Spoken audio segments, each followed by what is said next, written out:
What's going on, guys? Alex here with 814 EDC, and continuing the theme of Axial Gear products, I am ready to do my full review on the Axial Gear Shift.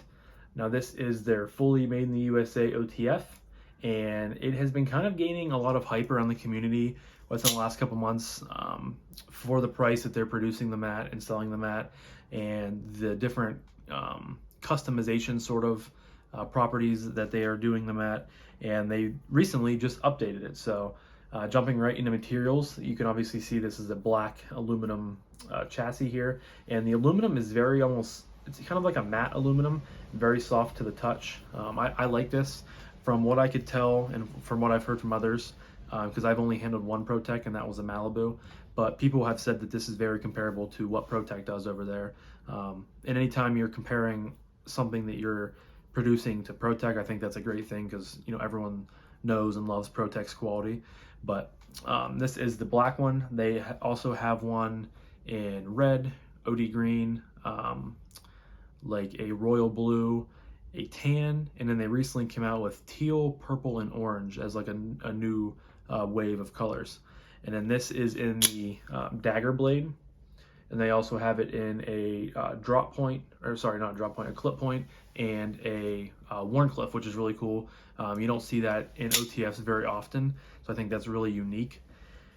You can get them in, this is a stone wash, you can get them in like a black wash, and then for the Warnies, you can get them in a complete DLC, which is really rad as well. So this is rocking S35VN. You can also get them in 20CV, which we'll talk about pricing and stuff like that at the very end, like I always do. There is the Axial Gear logo, and you can see the 3 lines are implemented here in the blade, which is Axial Gear's sort of calling card.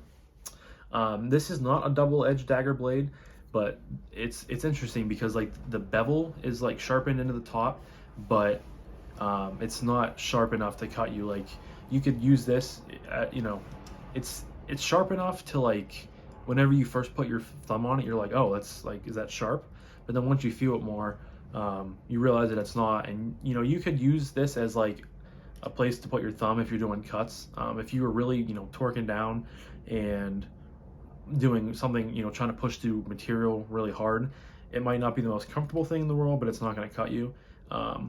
In Kevin's video, one of his about this, I think he mentioned like he thinks that the bevel might have been put on there so in case someone did want to sharpen it to have a true double-edged dagger, he thinks that might be why it's put on there. So I'm just going to piggyback off of his opinion because I think that's probably true.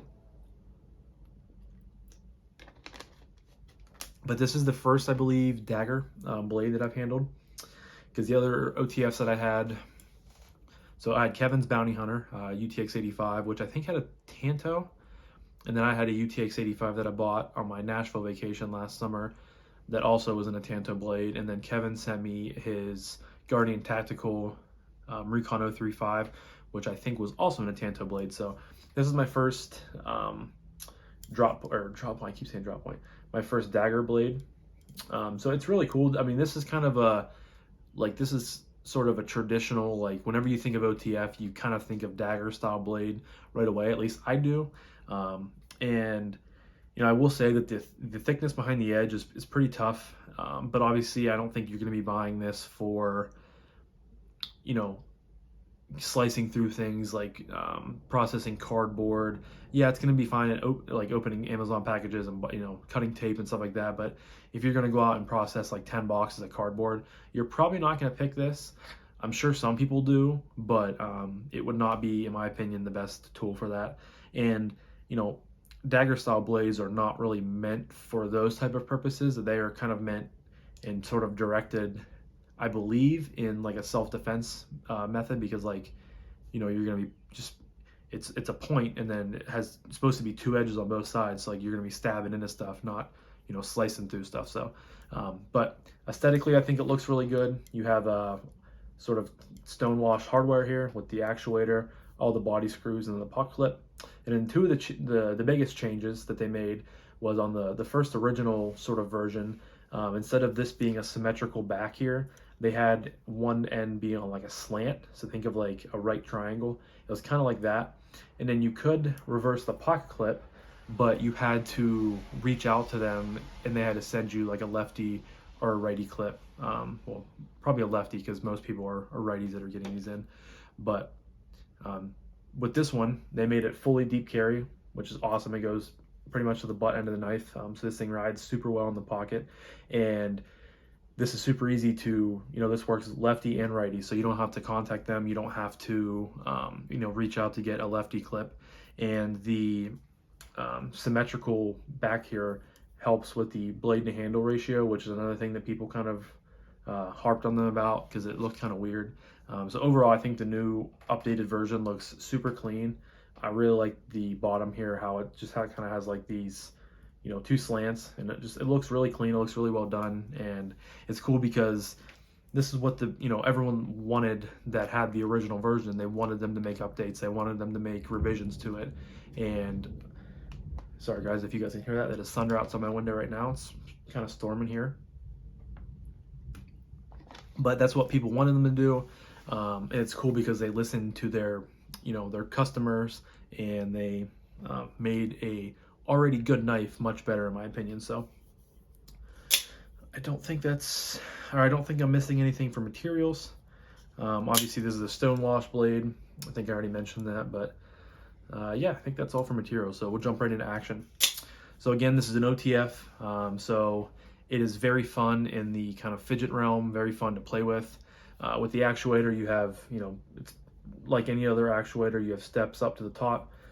It's ridged and jimped. So, and like any other OTF, you have some take up here. You can get almost to the top part of the sort of slide that it sits in before it fires, but that's just the build up with the spring.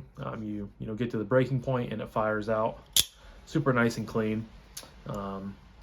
Just a great looking knife, great overall package. And then when you go to the, not deploy it, what's the word I'm looking for? Close it, I guess. You just come to the top here. Again, there's some take up, and then it just has a nice clean and crisp break back in. So it fires super well. I mean, it's fun to play with. It hits hard. And one thing that I will notice, or I will say, so out of the two, I can't talk right now. Out of the two Microtechs that I've owned / checked out, this is smoother than them by a decent margin, but it's not smoother than the Guardian Tactical, because those run on like a ball bearing system on the track, and this doesn't, but it's still super smooth. And you don't have a whole lot of rattle going on. I mean, you have some, but that's kind of just guaranteed with OTFs unless you buy like a Hawk Deadlock or a Hawk Deadlock, I think, which has like the super strong locking like contraption in there basically. But when you wiggle it around, you're gonna hear a little bit, but like the the actuator is not like loose. It has nice tight tolerances, and obviously you're gonna have some blade play, but that's just due to how OTFs operate. I mean, you have basically it's sitting in this like slide that goes back and forth, and you have all the pressure on the bottom of the blade. So like the top is, I mean, you're just gonna have some blade play. That's just, when you buy an OTF, you know that you're going to get blade play and a little bit of noises and stuff like that. But overall, I think Axial Gear does a great job at keeping those to a minimum, and they do a great job at their tolerances, and the action is just great. Definitely fires out hard, closes hard. I did have this fail one time, but it came back on, got back on track really easily. So. Action is fantastic for this. So next up is Ergos, and I think that this is a super clean looking body. It's just, you have the actuator here and it's practically straight back, and you have a little bit of a kind of indentation right here, but it's basically straight on both sides, kind of parallel to each other. And then you have just the symmetrical back here, and I can get 4 fingers on here easily, and the aluminum feels great to grip down on, hold in your hands. So here, whenever you fire it out, I find myself either holding it like this, kind of in a saber type grip, or I find myself kind of choking up here if you're going to try to do some more precise cutting. So you can basically land yourself on the sort of front of the actuator or the back ramp of the actuator. Whatever you find yourself more comfortable in, it's really, any way of holding this is going to be good. but you get a great grip on here. I can easily, when I'm choked back, kind of, not that there's a choil on here, but I can still get 4 fingers on here very easily. It's super comfortable if you want to hold it in this sort of grip. You know, if you're going to be getting into 7-Eleven Saturday night gas station fights with Kevin over his Slurpees, you could definitely use it for that too.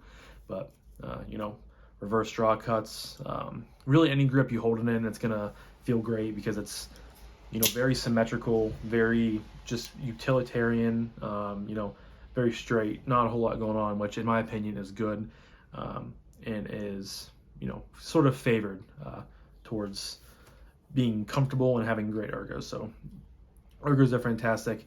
And then lastly, we have carry.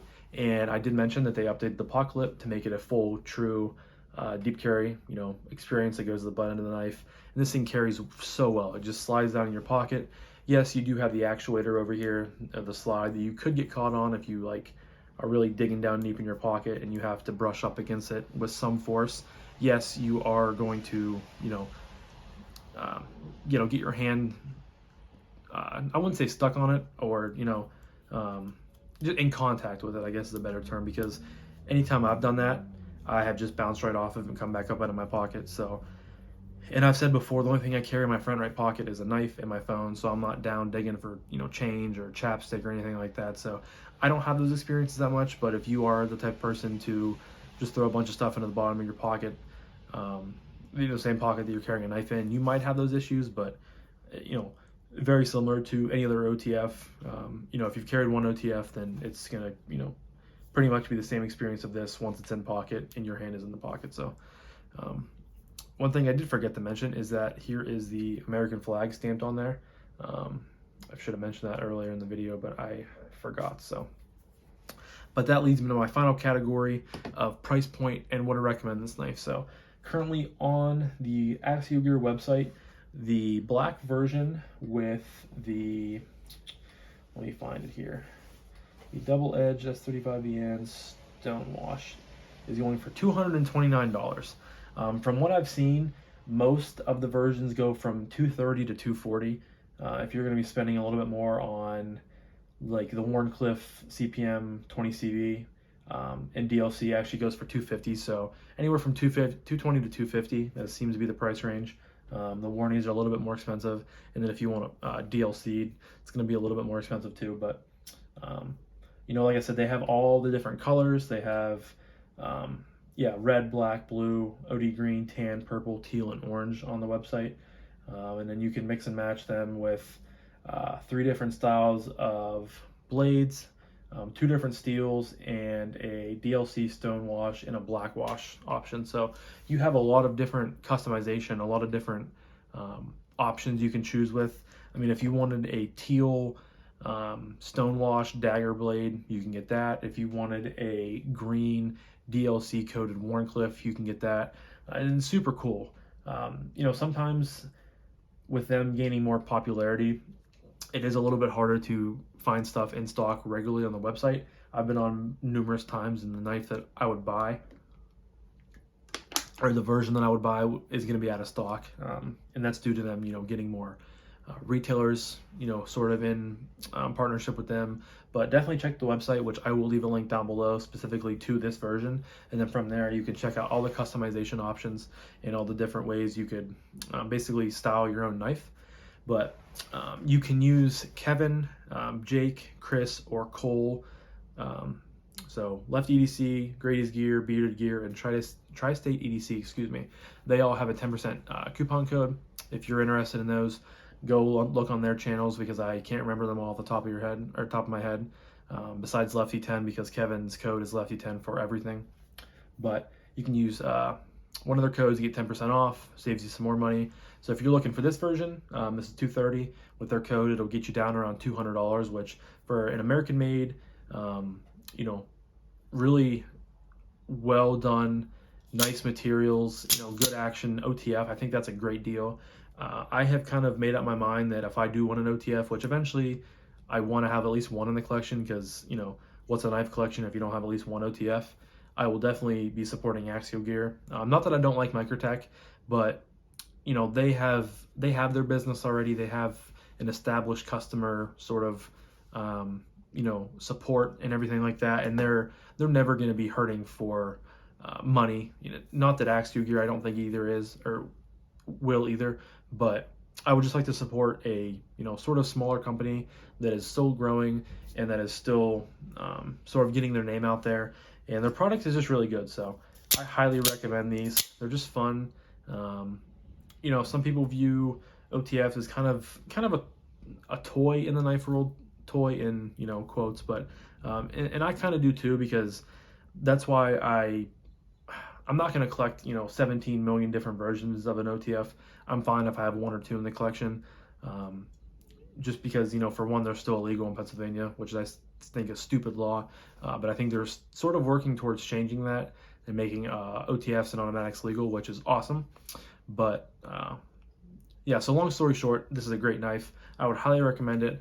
Use the link in my bio if you're interested in checking one out, specifically this version, and then you can go from there and customize to your heart's desire. So that was my full review on the Axial Gear Shift, specifically in this double-edged dagger blade. Not double-edged, but looks like a double edge. And yeah, so sorry guys, really thirsty tonight, but great knife. Go check one out. So thank you guys so much for watching. I greatly appreciate it. I hope you guys have a fantastic rest of your evening, and I'll talk to you guys in the next one. Peace.